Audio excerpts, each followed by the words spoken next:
don't get the truck. You don't need the truck.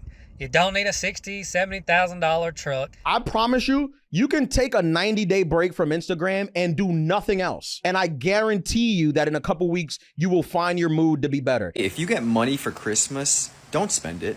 Save it. Invest it. Put it in an appreciating asset. Okay, so today we're starting off the year on a positive note. We're going to be taking a look at people's best financial decisions they've made. We have a lot of stuff to go over today, along with comments from you guys from previous videos. So if you want to be featured on a future video, leave in the comments down below. But let's just jump right into all the fads of 2025. 2025 is coming to an end, so let's talk about things I'm glad I did not buy this year. We are starting off strong with Labubus. That was like all the rage, I would say, for most of this year. I feel like it died down like the past 2 or 3 months. And honestly, I'm gonna throw in like Smiskies and Sunny Angels as well. Like, what are we doing? What are we doing with all these things? Do you really picture yourself keeping it for the rest of your life? And I don't know, are you passing it down to your children or something? I don't know. Because in my eyes, I'm like, oh, they're gonna throw this away in like a year or two. But I don't know. We'll see. The next thing are these glass cups. Most of them are from Anthropologie, but I know that they sell them at Target now because I've been seeing it online. And this is another thing where people are just collecting a bunch of these things. And I think they're really cute. I just don't see the point in having a bunch of them. I feel like there's so many fashion ones, but recently I was thinking about these pattern Sherpas. Honestly, I might just say anything that has a really funky pattern. I'm just somebody who's been really focused on building a capsule wardrobe and buying more simple clothing. It just seems like one of those things where I think it's cute in the moment and that I feel like I'm probably going to get rid of in a couple months. And that's not what I'm trying to do. You guys let me know what you're glad you didn't buy in 2025. We could go right over to the comments. Labubus again, bag charms, whatever trendy water bottle was popular this year, the new iPhone, anything from the TikTok shop. The sellers are getting absolutely ridiculous. Home decor, candles, I don't even know how to say that. Moi Moi glasses, dupes, so they're the replicas. Beaded bags, we talked about that in an overconsumption video. Didn't even know it existed until we found a user who had 50 plus of these bags. Most of them still with the tags on it, never using them. But even going back to a couple of trends similar to Labubus, Smiskies and Sunny Angels, just more figures to collect. But they came in and out of trends so quickly that I didn't even know what they were. And of course, it seems like it'll never end. The fast fashion, all the trends that go in and out of style within, I mean, just a few months at this point, all ends up being a waste of money at the end of the day. I asked you guys what some of your best financial decisions you were on an older video. Stopping at 2 tattoos and not going into debt, covering myself from head to toe. We've seen that before. Not getting into any type of debt with credit cards, eating my pride and moving back in with my parents. I've been able to get out of debt, fully buy a used vehicle, and save up thousands. We're going to talk about that a little bit later. Writing my spendings in a notebook got me out of debt ever since. Being able to actually see what you buy and track it will make you much more conscious about every single purchase instead of just swiping the card or tapping using Apple Pay. You don't actually see the money coming out of your bank account. Staying away from credit cards again, and not taking out loans to complete college. We'll also be talking about that a little bit later. But for the next clip, I know we're a little late. Christmas just happened, but still, I bet many people didn't take this advice and are now in some pretty deep debt. If you get money for Christmas, don't spend it.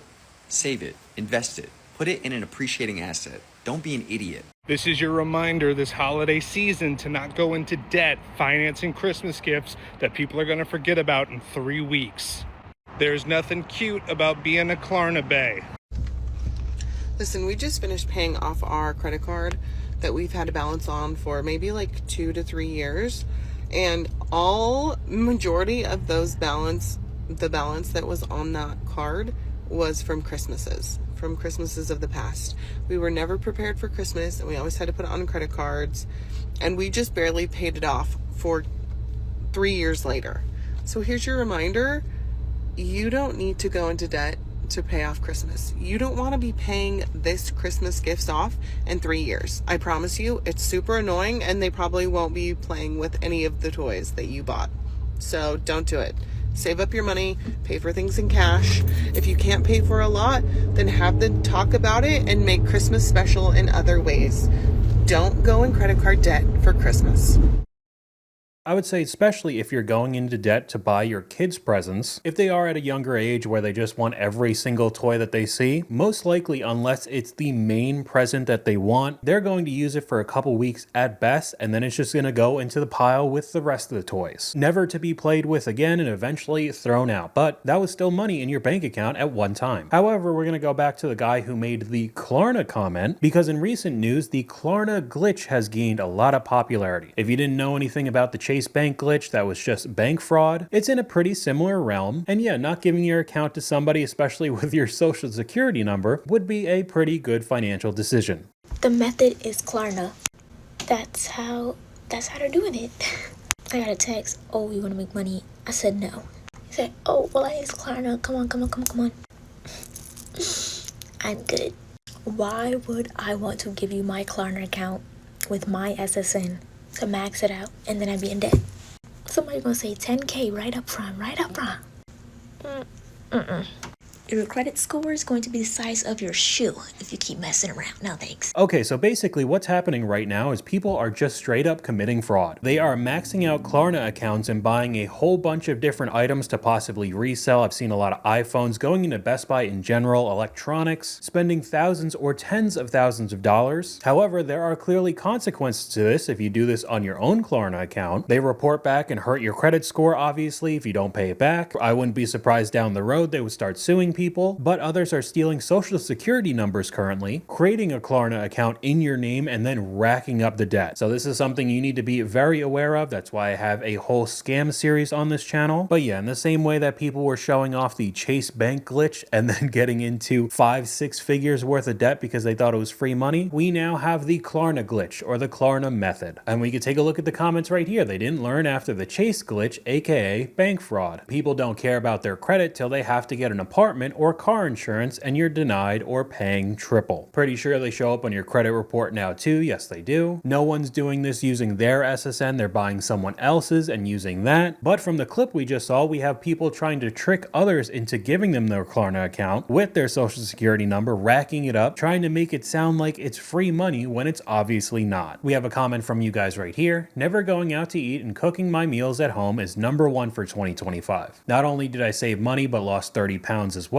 Never touching fast food again. Well, speaking of detoxing some of the negative things in your life, I think this will become increasingly more common in 2026 as well. I promise you, you can take a 90-day break from Instagram and do nothing else. And I guarantee you that in a couple weeks, you will find your mood to be better. And 2, start working on your health. Go to the gym. I'm going to get off Instagram. I'm going to go to the gym. Guarantee you feel better in a month. You got to get like that energy out because it's energy. And I'm not saying you got to become a strongman competition. You can go to the gym, walk 30 minutes on the treadmill at 3 on incline. Or nothing crazy. What I've been doing is walking outside. We could go over to the comments before I say anything. Off everything but TikTok. I'm off of Instagram now. I feel like I got to get off of TikTok. Something about taking an Instagram break makes me a better person. Every time I deactivate social media, my mental health significantly improves. I know this is pretty ironic talking about it on a social media platform like YouTube, but it is a bit different comparing it to Instagram, TikTok, X, or Twitter. And I would say specifically Instagram and Twitter are probably the most toxic. To be honest, TikTok is pretty bad, but I need to get clips for these videos. So staying away from these types of sites will definitely help your mental health. And of course, any sort of exercise. You don't have to be a powerlifter or a bodybuilder. Just being more active in your day-to-day life will significantly help you because most people have very sedentary lifestyles now. We have another comment from you guys here. Deleting social media was one of the best decisions I've ever made for multiple reasons, including not seeing or comparing myself and trying to keep up with anyone. I just live in my oblivious little bubble and do my own thing. Another one of the positives I didn't talk about, along with all the toxicity on social media platforms, so many people are just trying to sell you crap, whether it's the sponsored post on TikTok or influencers on Instagram. If you don't see any of that whatsoever, you're obviously not going to be inclined to purchase these items, which in the long run will really help your wallet. Don't get the truck. You don't need the truck.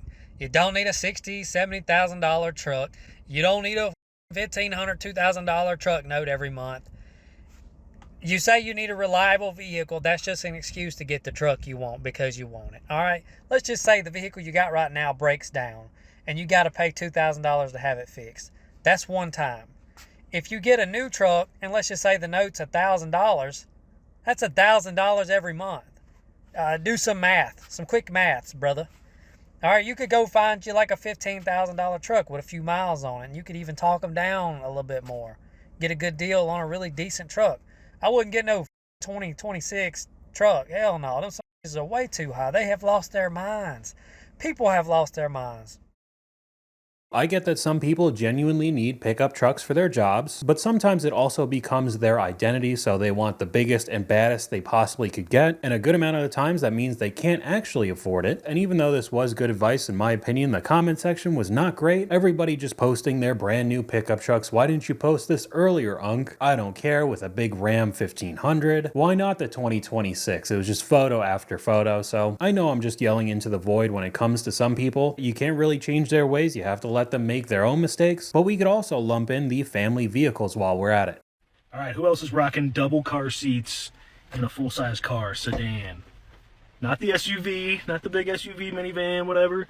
We're talking sedan, mid-size, full-size. We have 2 car seats in our Honda Civic. It's annoying, but we don't have a car payment, so it works. 2 kids and a dog, we just pack wisely, it's fine. But people are influenced so much that when they have their first kid, they immediately need to get a mid-size or full-size SUV. Just way over the top, especially when it comes to pricing. I mean, one of my neighbors has a kid with a car seat, and they drive around everywhere in a Honda Accord. You don't have to get the Tahoe or the Suburban or something like that, bringing in another $1,000 car payment that you're going to have to deal with for 72 months. Here's how to save money in any retail store. You're going to walk in, you're going to keep your eyes on the ground at all times. The more things you look up at, the more money you're going to spend. Then you turn around and leave and go back home, because if you spend money, you're not saving a penny. The best way to save is to not spend anything. So that was short and sweet. I thought it was pretty funny. That's why I wanted to put it in here, but it did go with a comment from you guys. Number 1 secret to having money: own your stuff. Don't let your stuff own you. And that's when the consumerism culture comes in. Your influence advertised to 24/7 to buy this, buy that. We talked about earlier with the fads of 2025. I bet there's going to be a ton of them in 2026. Going to places like Target, TJ Maxx constantly. Purchasing trinkets or clothing you don't really need. Sure, the items could be only $5 or $10, but adding those up every single week, every single month will be a lot more at the end of the day.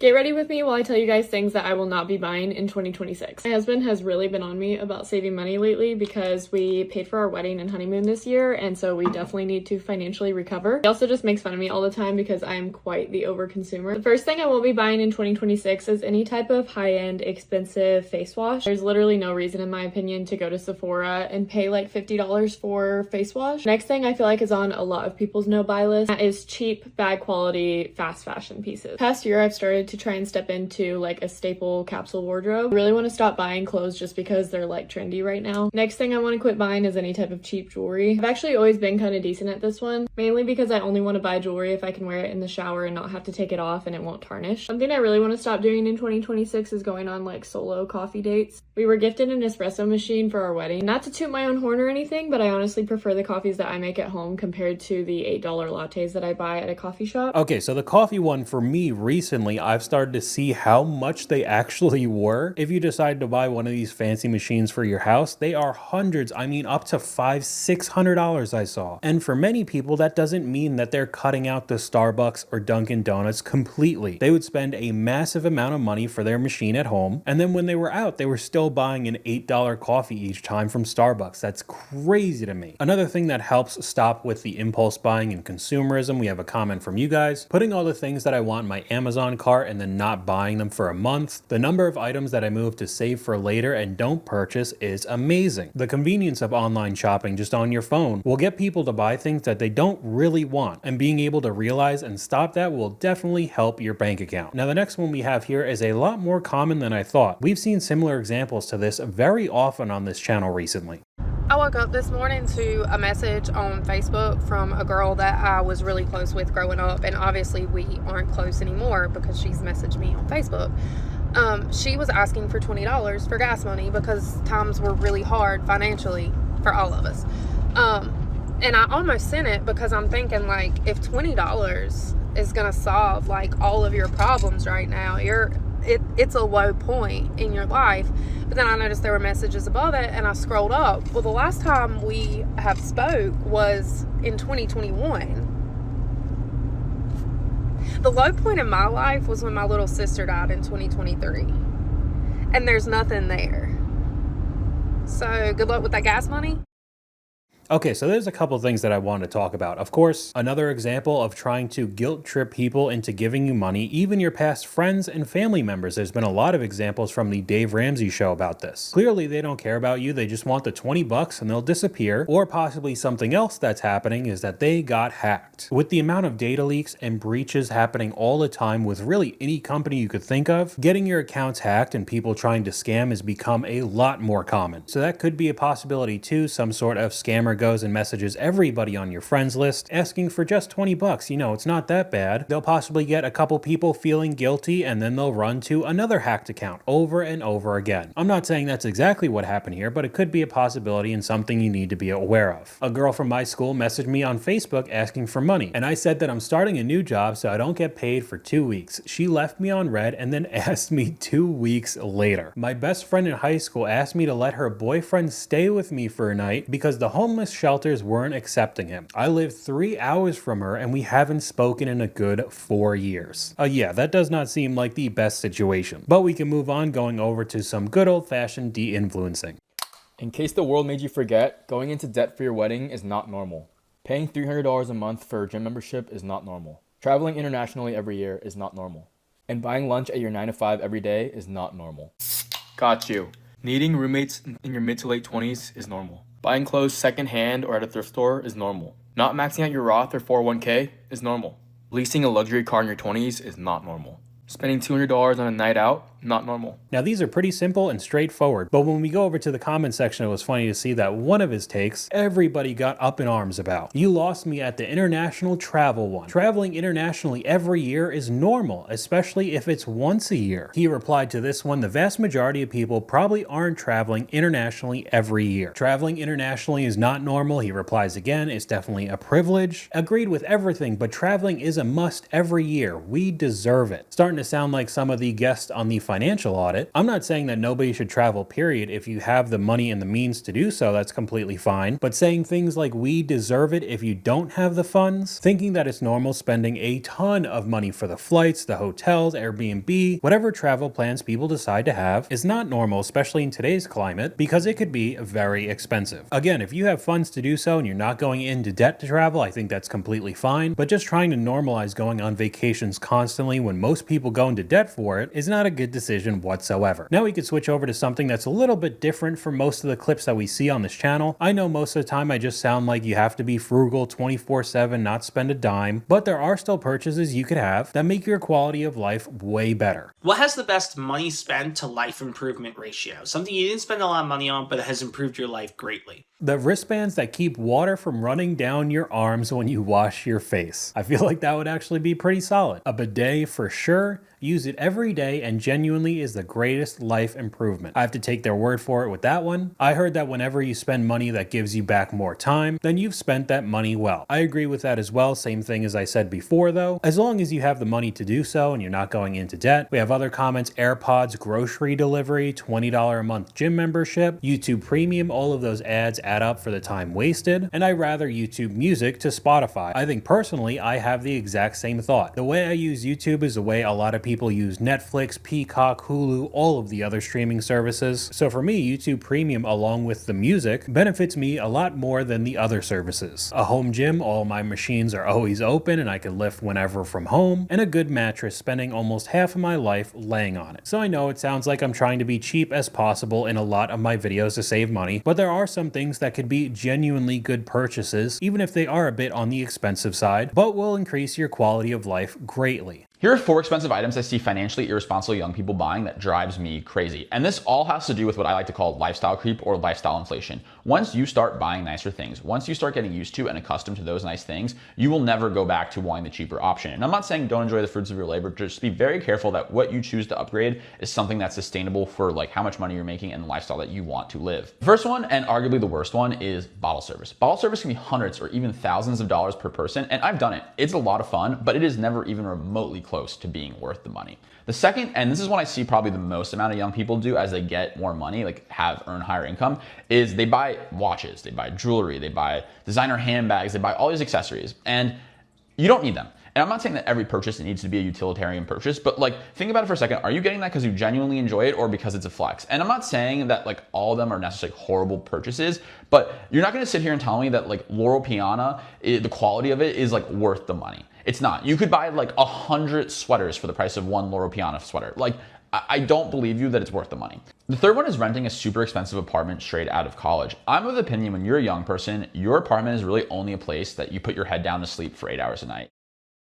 Okay, so we got a couple things to go over. First, the bottle service I think is crazy. I thought in general clubs and that kind of culture was really dying down. For more of the younger generation, people aren't going out to bars or drinking nearly as much. I'm seeing a lot of clips on TikTok showing clubs on Friday, Saturday night just being completely dead. So spending hundreds or thousands of dollars on bottle service is just wild. Alright, sorry about the awkward jump cut. My camera overheated, so I needed to deal with that real quick. But the other things he was talking about were pretty common issues. People buying jewelry and designer to flex on others, making it look like they're rich. The same thing with an apartment. I understand where he's coming from. You should be a lot more social and active when you're younger, but others do the same thing with apartments, buying way more than they actually need, it being wildly expensive as well, just to show off that, oh look, I live here. Then it makes it way harder when you realize that you can't actually afford it and you have to downgrade your lifestyle, and then you have to explain to everybody that you don't really have that kind of money. We can go over to one of the comments that goes well with the next clip. The fact that people roast others for living with their parents is beyond me. You look at other cultures and people do live with their families. They help each other out. Community is key. One thing I refuse to do is let a girl shame me into moving out of my parents' house.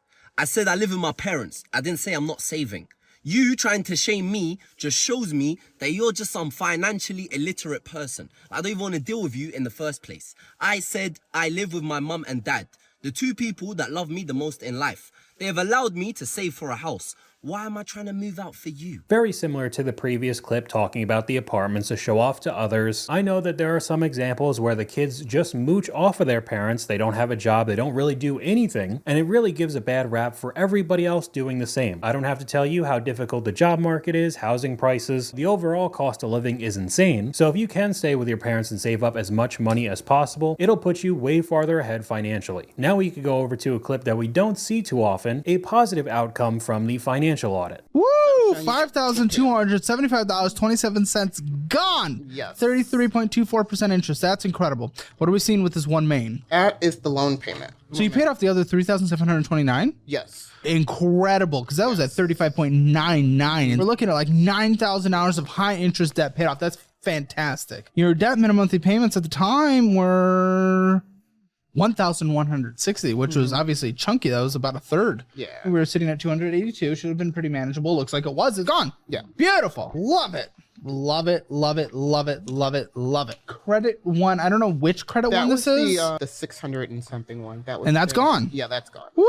$668 at 30% gone. The interest rates on those credit cards were brutal. 30 to 35% each. At least they are all paid off. You don't see that too often on the financial audit. 35% interest should be illegal. Finally, a responsible person on one of these shows. Nothing feels better than no debt. Caleb being happy is strange. I love seeing these follow-ups. Great job. So yeah, even though it's few and far between on a lot of the guests with this show, there are some good outcomes, which is nice to see. The biggest financial decision you'll make is choosing the right partner. The right person is a multiplier on your shared ambitions and goals. The wrong one could drain your bank account. This is Joe. We met at a university pitch competition. I was the MC and he was one of the founders pitching. We've been together for 4 years now, and I guarantee you I would not be where I am today without him. I know I talk about this a lot with many different financial topics, but I say it because it's true. Your partner is going to be one of the most important aspects of your life. Of course, obviously spending the rest of your lives together, but if you're not on the same financial page, it will almost always end in flames. If one of you's a saver, the other one's a spender, it's just going to be problems down the road. But if you both have a plan and stick to it, it could be a lot better than you going at it alone. We have another comment from you guys right here. My best financial decision was not going to college. I didn't know what I wanted to do as a career in high school, and I'm so glad that I didn't go into debt for a worthless degree. That goes very well with this next clip.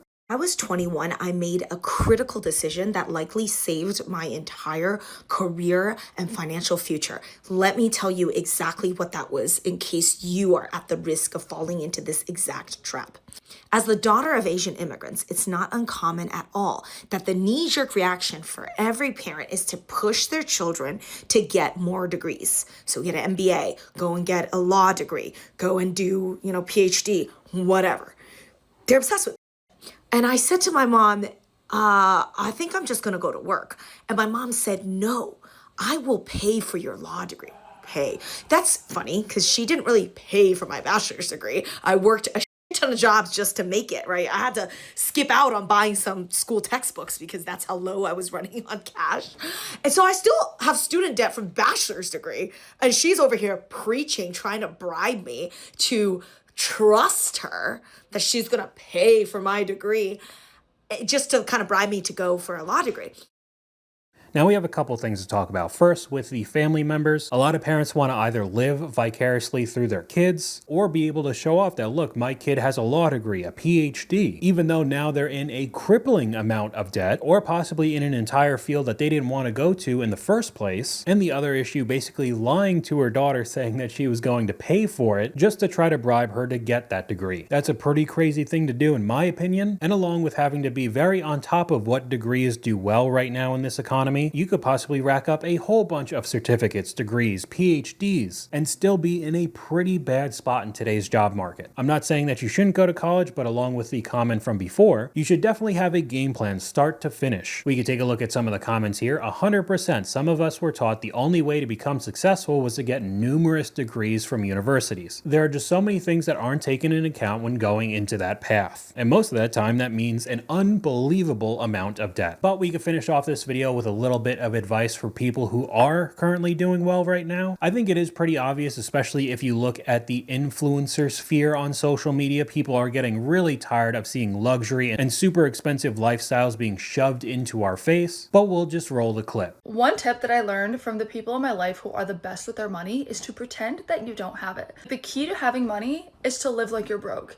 And I don't mean be a complete cheapskate and never allow yourself anything and never go on vacation, but it's once you enter that next level, that next promotion, whatever, don't all of a sudden break your lease, get a brand new apartment, get a new car, do all of these things because you're going to be in the same rat race that you were before. Your bank account is going to stay the same because now your expenses are higher. So it's like, yes, you might be like up leveling your life in certain aspects, but you're actually still going to be in the same position. My husband is one of those people where like he has money, but he doesn't spend it in a way that's like performative, or he's not flexing, and he's always saying like, unless I can afford it 4 times over and then some, we don't need it. And again, this does boil down to lifestyle creep, keeping up with the Joneses, wanting to show off to other people, and along with my own opinion, that's probably not the best thing to show off to the world, especially right now. But that's all I got for you guys today. Let me know what you guys think in the comments down below. YouTube thinks you'll like this video popping up on screen right now, but hopefully you guys enjoyed this video. If you did, please leave a like, and I'll talk to you guys later.